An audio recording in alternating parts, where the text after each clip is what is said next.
Today is July 19th, 1999. I'm Karen Herman with the Archive of American Television, and it's my pleasure to interview Studs Terkel in Chicago, Illinois. Okay, for the record, can I have your full name? My name is Louis Terkel, L-O-U-I-S, Louis. But I was hooked onto the name Studs back in 1933, 34, whenever the novel came out by James T. Farrell, The Young Manhood of Studs Lonigan. It was a trilogy, you know, and Studs Lonigan was the protagonist of these books. And I was so taken with that novel at the time. It's a fine book, but not as great a book, the trilogy by the three books. The Young Manhood, Studs Lonigan, Judgment Day. It was about someone in Chicago, South Side Irish, who had possibilities, but his life was a waste. He died prematurely, drunk and disorderly. And it's a study of a wasted life. But I was taken with it. The name stuck back in those days. And then, so they called me Studs off and on because I liked the book so much. And I did a book, before I did what I called oral histories, back in 1957, I wrote a book for young people called Giants of Jazz. It's for novitiates of jazz, from King Oliver to Dizzy Gillespie to John Coltrane, you know. And the publisher of the book said, what a great name for the author of a jazz book, Studs. And that's how the name stuck, more or less. How did you get the name initially? Did people call you that, or did you try to get people to call you that? No, people started calling me that. And then I said, well, let it hang in. So that's how it happened. Unfortunately, not what some people think it is. I said, I wish it were, but it ain't, you know. That's one of my standard gag for it. But that was it, more or less. And when were you born? I was born in New York City as a kid. I was born in New York City. I was about 8 years old. I'm now, at this stage, 87. And I was 8 years old when the family moved to Chicago. My father was a very fine tailor, but very ill.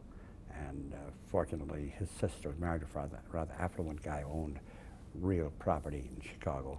And so they lent us some money to buy a rooming house in Chicago. We paid them back, of course. And so I came in 1920. I know Warren Harding was elected president, I know that, shortly after his election. He beat a man named Cox for the presidency. Cox's running mate on the Democratic ticket was a young guy named FDR. But in any event, I remember that. And I had asthma as a kid in New York. Asthma hung around me. Came to Chicago first day from the south side, south wind blew, smelled of the stockyards. My asthma disappeared. Okay. Sounds like a gag, but it's true. What was your birth date? May 16th, 1912. I was born the year the Titanic went down. That went down, I came up. But then, as Jimmy Carter once said, who said life was fair? So in any event, that's the ticket. Okay, what were your parents' names? What's that? What were your parents' names? Well, Sam and Annie. And the interesting, my father was ill, which is a wonderful, my mother was a dynamic figure, more looking for the brass ring that she never quite got. Two brothers, I was the youngest, and sort of a favored child of all my two brothers, mother and my father. And so that's more or less the ticket. What were your interests as a child? Oh, I used to like to read a lot, here off and on, read a lot. And I was supposed to be a lawyer because I dreamed of Clarence Darrow. He's my hero, Clarence Darrow. I heard of the Loeb Leopold case. I'm from Chicago then. I was about 1924, I think it was, something like that. And then I heard of Darrow, earlier cases. The attorney for the damned, he was called, defender of the underdog. So I attended University of Chicago Law School, much to my discomfort. And I was not cut out to be that. I went there 3 years. And, it was the three most bleak years of my life. I dream of Clarence Darrow and I wake up to Judge Scalia. I mean, that's my gag, but it's true. I'm sure they're fine lawyers representing underdogs. They are. So, but I wasn't cut out for the law. It was 3 wasted years. I could have done something. I could have gone to University of Chicago Sociology Department. They did great work on the streets.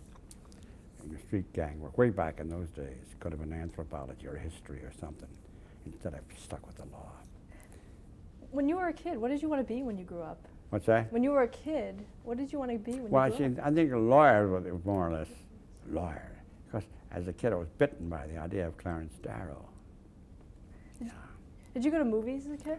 What's that? Did you go to movies as a kid? Oh, I love movies, of course. In fact, by the time this comes out, there's a book I've put together called The Spectator. And it's oral. It involves people interviewed on the radio. See, I'm known sort of for the oral histories about the non-celebrated people. But the new book deals with people interviewed on the radio program, who may be actors, directors, screenwriters, movie actors, Buster Keaton to Zero Mostel to Marlon Brando to Arthur Miller to Tennessee Williams to Sybil Thorndike, the old actress who created the role of St. Joan. That Bernard Shaw wrote that for her. She's that sort of book. And so I love movies, silent films, the others, and love Charlie Chaplin, of course, was my great hero. But there's another marvelous silent film actor named Raymond Griffith, who was sort of a top-hatted Charlie Chaplin. I loved his stuff. And then talkies came along, followed it all. Remember the old Vitaphone films, the first ones of talkies. John Barrymore is doing, this too solid flesh. Maybe it was the other one, To Be or Not to Be. Maybe one of those monologues. And Giovanni Martinelli, the Italian tenor, sang Vestila Juba. You know, he sang The Comedy Has Ended from Pagliacci. Harry Lauder was on. I remember all that. It's interesting. And then came talking movies. Followed all along. So I was a movie fan from way back. So we used to see foreign films a lot. Because I lived in the Loop, you see. The hotel was near the Loop. I never dreamed, by the way, of being an actor or things of that sort, being in theater. But I did dream of being a play goer and a movie goer. I loved that. My dream, remember, I'm a child of the Depression, too. We didn't lose the hotel. My folks had a hotel, a men's hotel after the rooming house. We didn't lose it, but things were getting a little rough. But my dream was to have a civil service job, 9 to 5, and to see plays and movies, good plays, and baseball games. That was my dream. As a spectator, see, this new book of mine is called The Spectator, but not as a participant, never dreamed it. And so that's more or less the idea was. And then, well, then came the Depression, and I had a job. We didn't suffer too much. It wasn't great, but I liked the idea of working for getting away from the possibility of practicing law, which I would never have done because I couldn't. And finally I found relief on this job with the government, a civil service job in Washington. Before that, another job in Chicago. Before the WPA. WPA was the big job program of Harry Hopkins, who was a right-hand man of Franklin D. Roosevelt, part of the New Deal. And so I had this job before the civil service job in Washington, another one in Chicago, pre-WPA, but a government job. And while there doing some investigating about unemployment, I was to work, I ran into this guy who has a theater group. And I love theater. I said, but I'd go to see plays. See, at the hotel where we lived, it was only a walking distance from the Loop downtown. And so often these people called advance men, that is press agents, would come 2 weeks or 3 weeks before the play comes in. And they post signs up at hotels where tourists are, and they'd see different writers. And they saw a hotel nearby. Well, they didn't know a hotel. These guys never saw plays. But near enough, so they put a poster on the wall of our lobby, and I get 2 tickets for free. So that's how I got to see plays. Anyway, I dreamed of always seeing plays, and Charlie says, come down, this man I met who's directing this labor theater group, remember the Depression, and their plays in about unemployment, social. Clifford Odets was a playwright. There's a group called the Group Theater. You've heard of the Actors Studio. They brought that to America, the technique of Stanislavski. And they did socially significant plays about strikes and families and fighting for their rights. And a play called Waiting for Lefty, about a tactic. And so Charlie, and these kids are in this theater group doing it, And I just came as a friend of the director. He said, get up on stage. The kid's not sure. You read. And I read the role of the stage. He says, you got the role. You got the part. I said, I never acted on stage. So I did it, and that's how I broke in. What year was that, or how old were you at the time? That was 1935, I think, because I graduated 34, very unhappy. And here came relief to me. And so I acted with theater group. And then he said, my friend the director, named Charlie Duchamp, said, you know, there are a lot of Chicago soap operas, radio soap operas in Chicago, as many as are in New York, you know. And he said, why don't you try audition for them like a gangster? Yeah, gangster. So I auditioned. I did a scene from Dead End, Sidney King, Babyface Martin, the role that Humphrey Bogart did in the movie there. Before that, someone else. The role of another Duke Mantee in Petrified Forest. And I immediately got a job. He said, come tomorrow. And I had a running part as a gangster in a soap opera called Ma Perkins. And then I did the same role, by the way, in all the soap operas are the same, you know. Ma Perkins, that was a woman who ran a lumber yard, good middle American woman fighting the forces of evil and darkness. Woman in White is about a nurse. The Guiding Light is about a young minister. Midstream about a doctor, but they were the same script, you understand. And so I was doing the same role all the time. And so I got made an off and on living. So suddenly I'm an actor without meaning to. And one thing led to another. And then came war in the war for a year, served in the war for a year. Had something called limited service. Right now I have 2 perforated eardrums, and one was perforated then. And so I couldn't go overseas. It's called limited. So I did stuff here for a year in the Army, and came back and worked for an advertising agency, writing scripts. For radio? For Wrigley's Gum.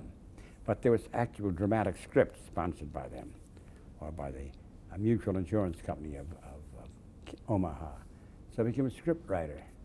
And then one guy liked my style, horsing around, and I became a disc jockey, a sportscaster for a short time, recounting old sports events. And This is while you were still advertising? Yeah. And before that, I was also a commentator. Accidentally, I'm liberal, lean toward the left, more than liberal. And FDR, I was a strong FDR advocate and fan of his. And Chicago's all the radio commentators were anti-FDR. And a group called Independent Voters of Illinois, still formed. And the guy who formed it, named Leo Lerner, a neighborhood newspaper guy, went to see Marshall Field III, who founded the paper called The Sun, to challenge the Tribune. And The Sun is a liberal paper. And he gave us $5,000, Marshall Field did, for a radio program. And I became a pro-FDR commentator for a short time. What was the name of the program? Was called Breaking the News originally, but the other was simply called Independent Voters of Illinois. And then I became a disc jockey. I mean, I got to love jazz and the blues. That went along with it. Because on the way to Chicago, South Side, from the hotel, I passed through the Black Belt a lot. It's called the Black Belt. And there were stores. I heard the music coming out from stores. They're called gallimaufry shops, meaning sell secondhand stuff, everything, even secondhand phonograph records. And so, before LPs. And so I used to stop. I heard that music, and I bought these records for a nickel a dime. They were called race records, R-A-Z. They had labels like called Vocalion, O-K-E-H, Bluebird, and Memphis Minnie, Roosevelt Sykes, the Honey Dripper. These are Big Bill Brunsey, the greatest of all blues singers, who became my friend and companion and colleague. Mahalia Jackson, not on that, she sang gospel. But Memphis Slim, Petey Wheatstraw, the Devil's Son-in-Law, the High Sheriff of Hell. And they sang these double entendre blues, but they were great, and something about it hooked me. And I got hooked on jazz. And so I became a disc jockey. But I don't want to play jazz, I would do operas. I loved opera too. And so I do an opera aria. But before that, I would do the story of the opera, the libretto and slang. And this is, by the way, how I came to do Stud's Place, how Charlie Andrews, who could see Stud's Place. I would do stories of the opera, say Carmen. I would do it like a tout, a racetrack tout, who happens to be an opera lover. See, called him Long Shot Sylvester. And he would tell the story of Carmen. It's about a tomato who loved not too wisely but too often. You know. And he goes on to tell the story of Carmen Don Jose, who gives up his life for her. At the very end, Carmen's heart is wayward, and she brushes him aside after he sacrificed life for the Toreador, a new love of hers. And she says, Carmen, I give up my whole life. She says, go home, your mother wants you. Well, it's true. I followed the opera. His mother's dying, you see. And the young girl, Michaela, his sweetheart, says, come home. So Carmen says, go home, your mother wants you. He says, say that again, I'll put a knife on your back, you know. And of course she says, go home, mother. So he stabs her, kills her. So Carmen dies. And the moral is better a live cold potato than a dead hot tomato. So that's how I do. But in the meantime, when I finish that, I would play the habanera from Carmen, sung by a 1918 soprano named Emma Calvé, an early Carmen. See, the audience would hear the actual recording. It might be an early one of Caruso, of course, of Tetrazzini. And following that would be Louis Armstrong doing West End Blues. And following that would be Woody Guthrie doing Dust Bowl Ballad, you see. So I do everything. Or Villalobos, Bachianos Brasileiras, sung by a wonderful singer named the Brazilian singer, Dallas is naming it, Bidu Sayo. See, we'd have everything. It was called the Wax Museum. It was a pun. Wax Museum is an old thing, but also wax is the base of the records. So that had a sort of cult audience, not a big one, but a cult audience. And then along comes a new medium called television. When was the first time you saw television? Oh, Chicago, Kukafran Alley was a little station there on WBKB, others, and see him. And of course, he and I, as a number of us, became friends later. And it was a new medium. I didn't pay much attention, but I knew it was hot. Because in the meantime, Dave Garraway, who was a fellow disc jockey with me, you see, I told you about doing the Wax Museum. These records had a cult following. Well, Dave started a program on, I was on ABC, the Blue Network it was called. See, NBC split into two parts. The Red Network, with which I've been associated very often, and by McCarthy people. A Red Network and the Blue Network. And WMAQ, which is NBC, was the Red Network. ABC was the Blue Network. And I was on ABC, WENR in Chicago, WENR, LS. And the show was on 10 o'clock Sunday nights, and it got this Wax Museum. And it developed a certain kind of audience, rather sophisticated. Not just all kinds of people used to write me. They never heard, they liked the opera, but they never heard jazz before, or never heard folk music before, never heard classical music before. So I had no audience. Now Dave comes along. I was on Sunday nights. I followed Theatre Guild of the Air. Remember that? The very first program I followed, would you believe it, Alfred Blunt and Lynn Fontanne. They were on network doing The Guardsman. That was one of the hits, one of the great light comedy hits by Monar, The Guardsman. And that night I inherited a certain kind of audience who took to what I did. Again, I see it's a minority audience, but a rather interesting one. And Dave now is developing a huge audience on jazz. Dave, there were a lot of small-time jazz disc jockeys. Dave was a broad scope, and he in a sense helped push forth Sarah Vaughan and others. But Dave had 6 days a week called the 1260 Club, 1260 meeting. It was a 1260, yeah, mid 1 o'clock. What the hell did they call it? Anyway, you go on at midnight, and had a tremendous audience. When he advertised a party somewhere, the crowd would line up from blocks. So someone got the idea. TV's now new, and Chicago, they heard about this guy, Bert Tillstrom, this genius with little puppets. So a guy named Ted Mills comes to Chicago, sent there. Jules Herbeveau was the head. Jules Herbeveau, an old jazz man, by the way. He used to play with Vic Spiderbeck once. Jules Herbeveau was the head of WMAQ Chicago. This is on NBC. And Ted Mills from New York, and his TV is new. And they got the idea of Dave Garraway. Mino was having a following. And Dave had it was called Garraway at Large. And what remember, this is one of the very early pioneer variety programs. What made it unique was the style that came out of Dave, came out of Chicago. It was a casual, easy, I'd call jazzy style, in which you didn't pretend. You knew you were watching a television, a new technique, and he'd say you'd see wires right here. We have wires running. You'd see a cameraman caught sometime by accident, a chair falling down, and you'd know it's a TV studio. Dave sat on a stool, and the stool would fall down sometime, and well, so what? It was very intimate and very real and very alive, and that was the aspect of it, the spontaneity. It was that there was nothing canned laughter. Are you kidding? There was no studio audience.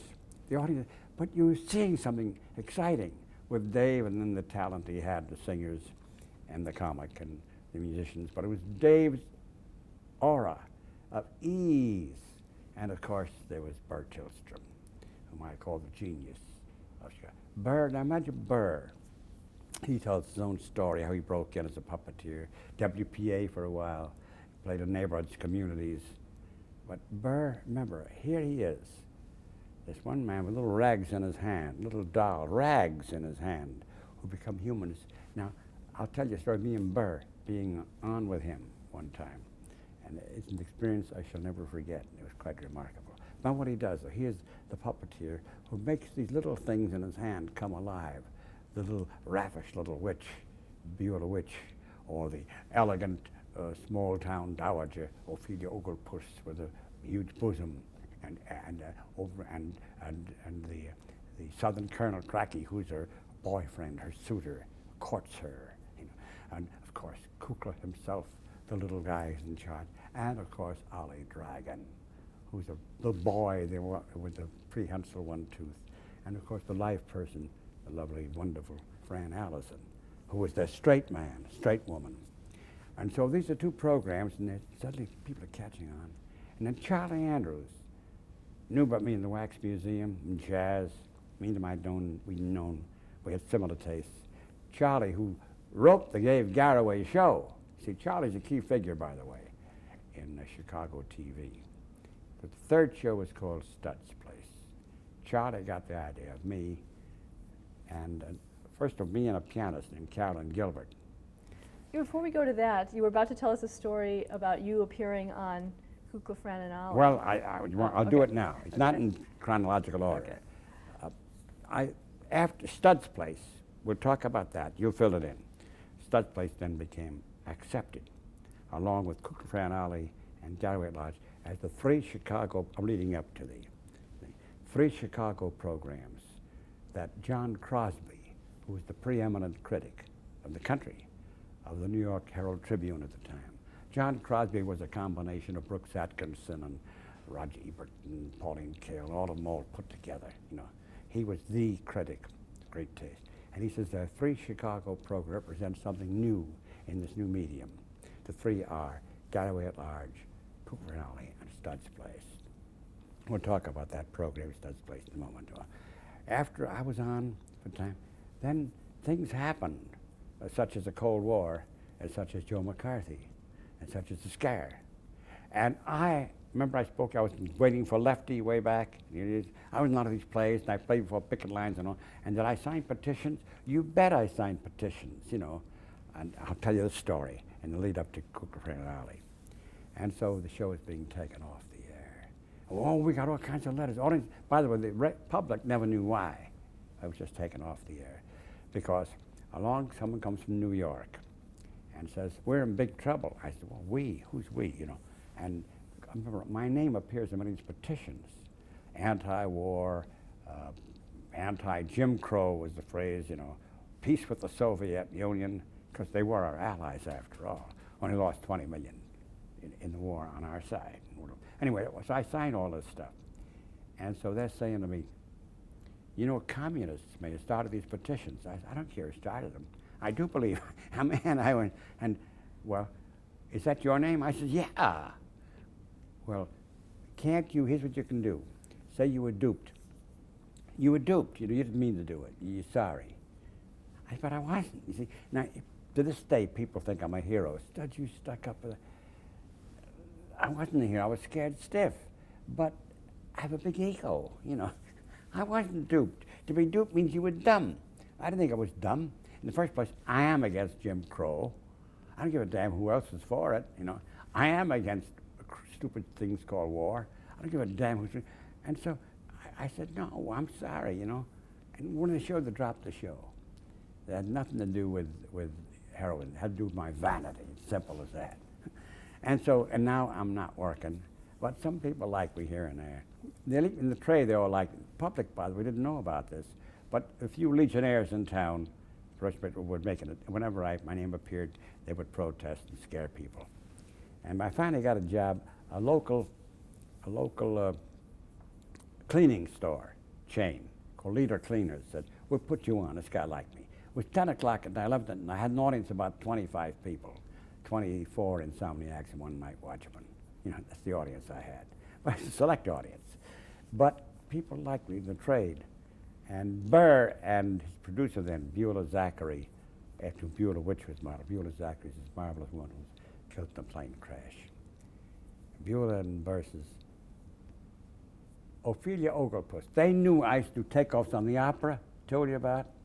And so Ophelia would often speak of opera. And she played the role of Mimi in La Boheme once. And they said, Ophelia would love to appear in your program. I was very moved, by the way. They wanted to be on my program. I think they wanted to help me. And they said, they also knew I knew opera. They said, Ophelia would love me to discuss opera with you. I said, wow, of course. So here it is. Now here's the scene. Now this indicates to me the mesmeric power of Burr, the genius of Burr. I see him. I'm 10 feet away. I'm doing the role that Fran Allison always did, you know, the live person. And there's Ophelia. Now Ophelia's a piece of rag. Now Burr, this young guy's about 10 feet, he's behind the stage. You see him in there. But he is so good at what he does that I think it is Ophelia. So I become, as I'm fronting, she says, hello, dear boy. Oh, Studs, darling, it's so good to see you. I said, well, Madam Oglepus, I'm in awe now of this society dowager, you know. It's so good to see you. I said, well, Madam Oglepus, I'm very delighted. And you call me Ophelia, dear boy. You know, I said, well, you, and me now, and this is it. You interested? Of course, dear boy. You know, I was thinking of La Figlia. She says in Italian, the girl of the Golden West. I said, oh, you mean the girl of the Golden West? Yes, dear boy. And it's, did you once do Mimi? Well, of course I didn't Mimi. Do you remember? Oh, unfortunately, Carol Fox, who was the impresario of the Chicago Civic Government, is a friend of mine, but somehow she neglected to call on me. I'm very deeply hurt. Of course, I've done Mimi. I've done Tosca as well. So we discussed that. It was a remarkable experience to me. It just knocked me out. So we go downstairs for a drink after the show. Someone else on the program. The program I did was sort of a poor man's omnibus. There was a program on CBS called Omnibus. Alistair Cook was the MC. And it had all sorts of things occur. Drama, comedy, all done well. Well, I did a poor man's omnibus, pulled stuff out of and one of them was Madame Oglepus in this. Another was involving the woman who played Gracie the waitress in Stud's Place, now defunct, a sketch with her. And so the three of us are downstairs for a drink after the program at the Civic Opera Building. And I'm sitting next to Bev Younger, the actress, and Burr. And I'm saying to Burr, I'm still glowing, you know. And I said, Burr, wow, it was fantastic. He doesn't say a word to me. He's just nursing his drink. I said, well, I suddenly I guess he didn't like it. So then Grace Beverly says to me, ask him how Ophelia Oglepus liked it. Burr, how did Ophelia like it? She loved it. That was fantastic. Well, that gives you chills, you know. He became Ophelia. You see, his belief was so deep. He talked about that very often, by the way, later, about how something's hard to get out of it. He became his own creation. Oh, that's incredible. Yeah. Let's stop here to change the tape. Sure.